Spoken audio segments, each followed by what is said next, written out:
La Force Hadès était de 1991 à 1997 une brigade de l'armée de terre française chargée de mettre en œuvre le missile Hadès.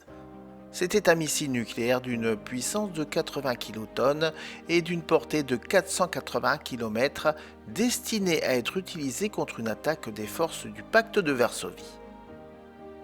C'est une évolution du Pluton de 1974 dont la portée opérationnelle maximale était de 120 km.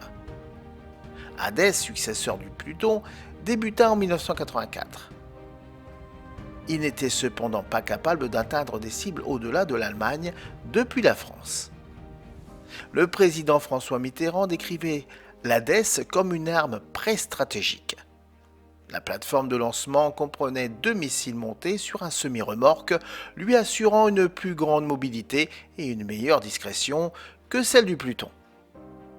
La fin du développement du missile Hadès coïncida avec la chute du mur de Berlin et la dissolution du pacte de Varsovie.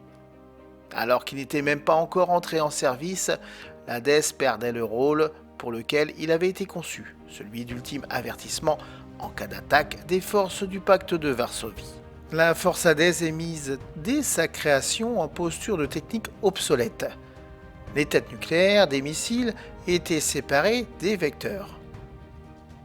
6 mois auraient été nécessaires à la force Hadès, qui comptait environ 1800 hommes, pour remonter en puissance et atteindre le stade permanent.